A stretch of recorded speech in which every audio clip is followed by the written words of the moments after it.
माझ्यासोबत तुमच्या अश्वमेध परिपूर्ण होणार की नाही ही पुढची परिस्थिती आहे.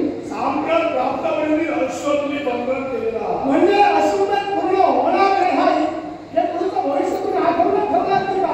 कारण याचा असे कारण आहे. हे लक्षात ठेवा. जरा थांबा. सकारात्मक विचार घेऊन प्रत्येकाला पुढे जायचं असतं. असे नकारात्मक विचार तुम्ही मनात सुद्धा आणू नका. मग तुमच्या मनाचा नकारात्मक विचार नाही मग तुम्ही आम्हाला सहाय्य करा. आमच्या अश्वाची मुद्रा करा. आम्ही करतो. माझ्या मनात विचारात नकारात्मक विचार नव्हे. मी त्या विचारांवर सहित ठाम आहे. मग राजा चंद्रभान मला सांगा विश्वाच्या काही याच्या पूर्वी सुद्धा अश्वमेध झाले. गोष्ट मान्य हे लक्षात ठेवा. माझा गोष्ट माझ्या प्रश्नाचं उत्तर जोपर्यंत मला मिळत नाही तुमचा प्रश्न स्वीकारण्यासाठी मी तुमचा बांधील नाही. मी आल्याला म्हणलो शंका विचारा प्रश्न विचारला का प्रयत्न मग शंका विचारणे शंकेचं निरसन करा. तुमचे धर्मदाता हे धर्माच्या बाजूने कसे स्पष्ट करून द्या. त्यांनी धर्म काय केला नाही तुम्हाला स्पष्ट करून देतो. मला सांगा साक्षात आमचा गोपाल कृष्ण या गोपाल कृष्णाच्या सांगण्यावर त्या गोपाल कृष्ण आपला सांगतोय त्याप्रमाणे आमची पावलं आम्ही उचलतो. आमचा देव धर्मी का नाही हा मार्ग मात्र तुम्ही पांडवांनी एकच निवडलेला आहे. जे काही करायचं ते त्या देवाच्या माती म्हणून मोकळं व्हायचं. अरे तो देव किती मोठा घेणार तुमचं. आता देवाच्या बाबतीत बोलतोय म्हणून तुला सांगतो तू असे काय दिले लावले स्वतःच्या जीवावर.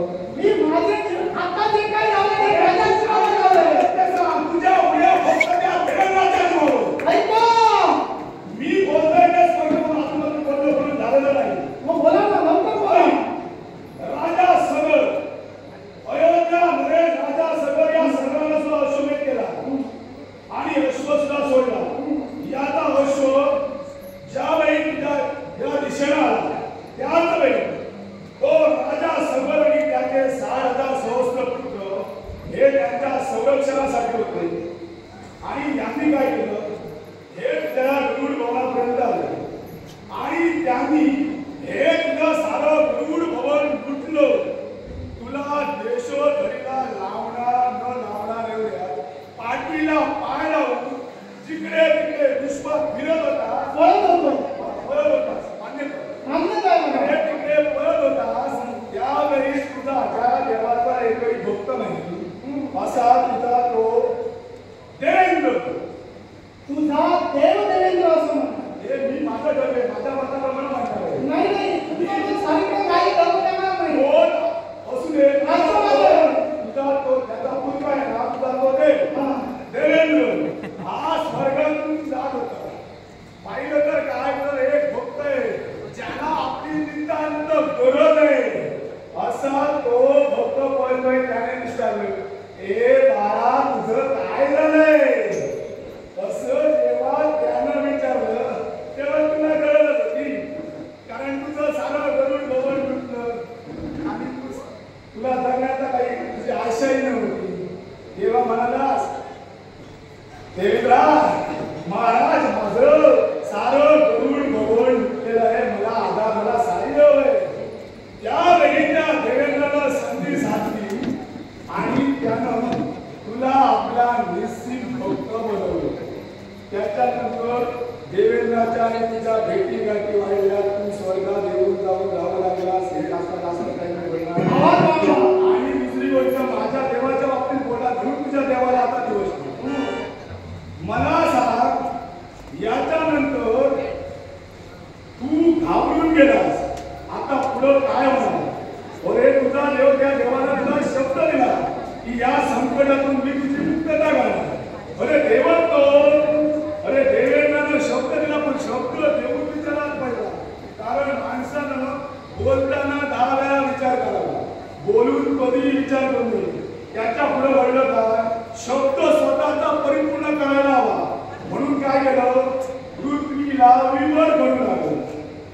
पृथ्वीला विवर घडून कपिल ऋषी हे स्वतःचा यज्ञ करून तपासाला बसलेले असताना या तुझ्या देवानं त्या साऱ्या सगळ 60,000 सहस्त्र पुत्रांना त्या यज्ञाच्या ठिकाणी नेऊन बांधून ठेवलं.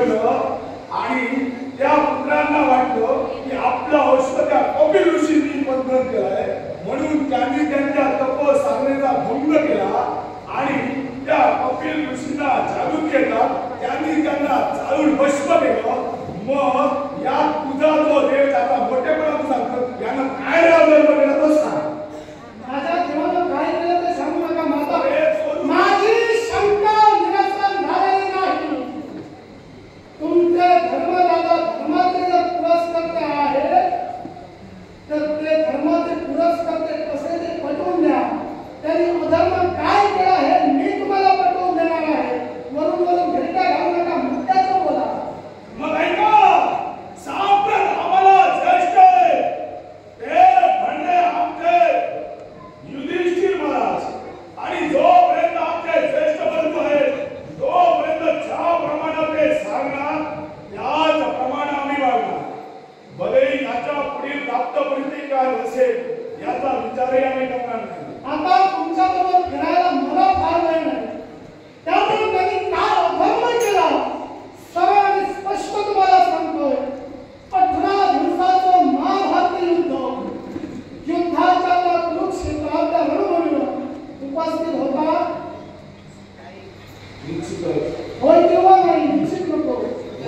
हो. मग ज्यावेळी गुरु द्रोणाचार्य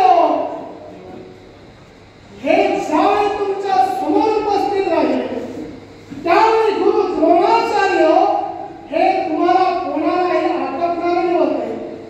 आणि गुरु द्रोणाचार्यांचा शेवट करण्यासाठी तुमच्या धर्मदातांनी एक वाक्य उद्गारलं.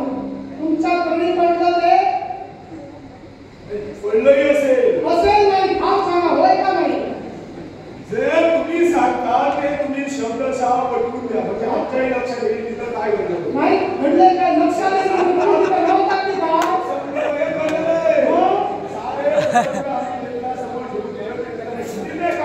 तुम्ही सांगा. चला थांबा. सारे प्रसंग नेत्रासमोर ठेवायचे नसतात, पण त्या युद्धात असे काही विशिष्ट प्रसंग आहे जे डोळ्यासमोर नव्हे तर हृदयात ठेवायचे असतात. कारण ते तुम्ही केलेलं कपड होतं. ऐका, चला थांबा. कपड सांगतोय काय तुम्ही केलं. त्या तुमच्या धर्मदानाने धर्माचे पुरस्कर्ते जे होते, त्यावेळी त्यांनी काय वाक्य उद्गारलं. अश्वत्थामा पडला, अश्वत्थामा पडला. हे उद्गार ज्यावेळी द्रोणाचार्यांच्या तोंडी पडले, पाप तो पाप, पापाचं हृदय पिळवटून आलं. एखादा अभेद्य योद्धाप्रमाणे युद्धाच्या युद्धभूमीवर गर्जना करणारा आपला वार अश्वत्थामा रणांगणा हारातीर्थी पडला. म्हणून त्यांचं मन भेवून आलं. क्षणाच्या निमिषाला शस्त्रत्याग त्यांनी केला. आणि ऐका, हे जरा थांब. मी बोलतोय, जरा थांब. त्यांनी उत्तर मिळालं नाही. माझी शंका पूर्ण झाली नाही. माझी शंका पूर्ण झाली नाही. तुम्ही मध्ये मध्ये बोलून माझा क्रोध वाढवू नका. ऐका, पापाचं हृदय पिळवटलं, त्याला हातातील शस्त्र त्याग केला आणि ती संधी साधून अर्जुनाने त्याच्यावर शरसंधान केलं. द्रोणाचार्य रणांगणात हारातीर्थी पडले. मग मला सांग, तुझ्या धर्मदानानं हे जे काही केलं हे धर्माचं होतं का? धर्माचं होतं. कसं ते पटवून दे. मला सांगा, अश्वत्थामा मेला हे वाक्य जेव्हा त्यांच्या कानी पडलं, त्यावेळी ते धरणीवर पडले.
आणि शब्दांचे घेर मला माहिती आहे.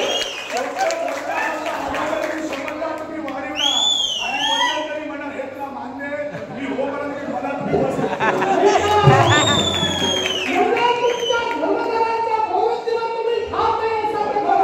पवित्रीपेक्षा तुमच्या आवाजात जरा पडली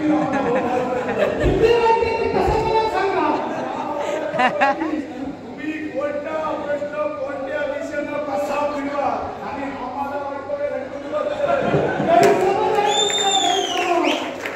आता धर्मदानाने केला तो अधर्मासाठी का म्हणतोय तुम्हाला स्पष्ट करून देतो.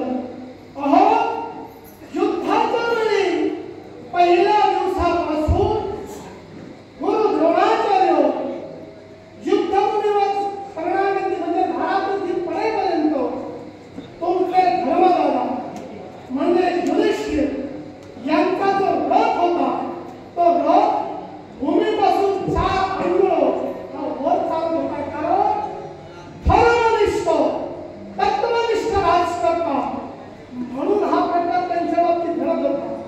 पण ज्यावेळी त्यांनी हे वाक्य उद्गारलं त्यावेळी 4 अंगुळ जमिनीपासून वर असणारा तो रथ फारशी जमिनीवर आला.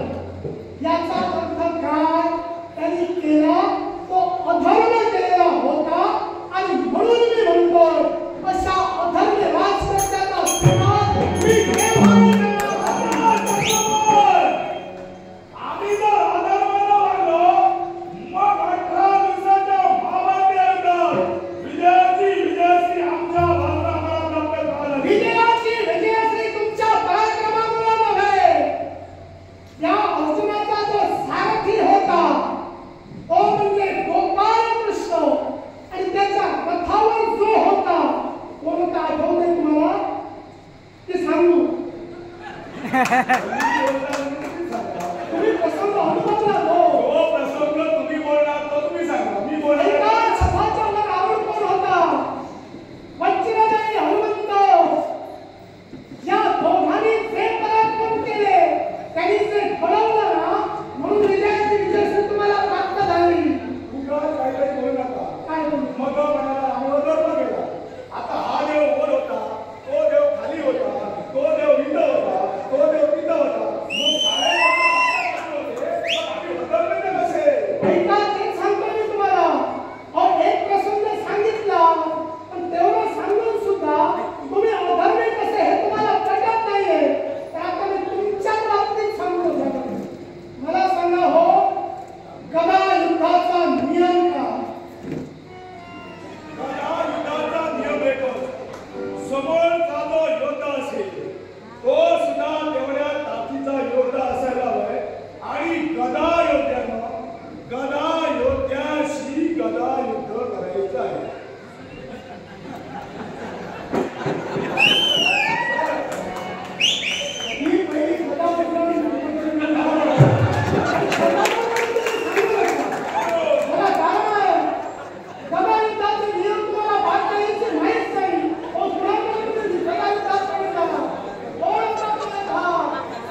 दर्शनासाठी जर आला तर नक्कीच आपला तो शेवट करणार आहे. म्हणून त्याच्या मनाच्या ठाई भीती निर्माण झाली आणि म्हणून त्यानं केलं का, त्यानं गांधारी पर्यंत जाण्याचं कर्तव्य केलं. गंगात त्याची स्नान केलं आणि तो ज्यावेळी गांधारी नदीपर्यंत जात होता त्यावेळी हे ज्यावेळी गोपाल कृष्णाच्या ध्यानी आले त्यावेळी गोपाल कृष्णानं केलं ते काय तर त्यानं या दुर्योधनाचा कपटी लावलं आणि तो कपटीला ओळखल्यानंतर त्यानं ब्राह्मणाचं रूप धारण करून त्याला मार्गात अडवण्यासाठी तत्पर झाला आणि त्यानं त्याला पुष्पगुच्छ दिला आणि तो पुष्पगुच्छ त्यानं आपल्या जांघेच्या दिशेनं लावला आणि तो गांधारी मातेपर्यंत गेला.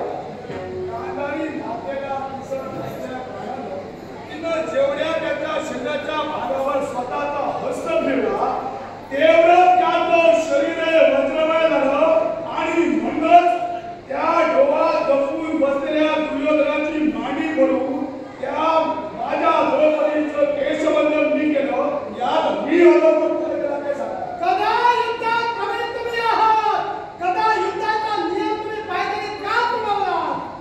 कारण त्याच्या मनासी कारण म्हणजे त्या दुर्योधनाचा मृत्यू आहे. याचा मृत्यांक भक्त होता तो त्याच्या जागेच्या आणि म्हणून इतर शरीराचं वज्रमय असल्या कारणानं त्याचा सेवना जागेच्या असल्या कारणानं त्याची जांग पाण्यात पडून त्याचा मी शेवट केला. नाही का? आता ती प्रतिज्ञा आहे. कारण ज्यावेळी द्रौपदीचं वस्त्रहरण झालं त्या क्षणी मी प्रतिज्ञा केली की या दुर्योधनाची मांडी पडून आणि तीच प्रतिज्ञा मी परिपूर्ण केली.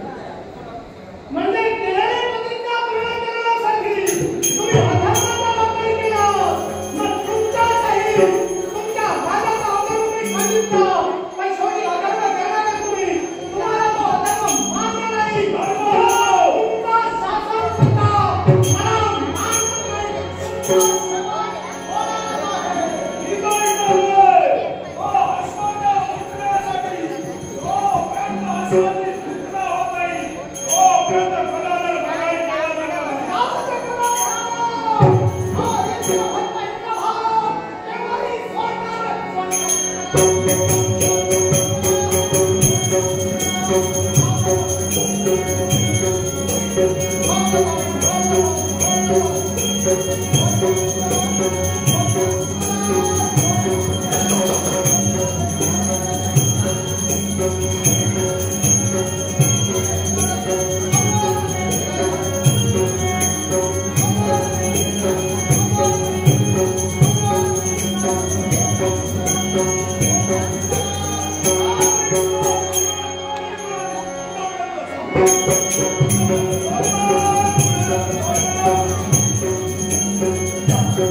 Yeah.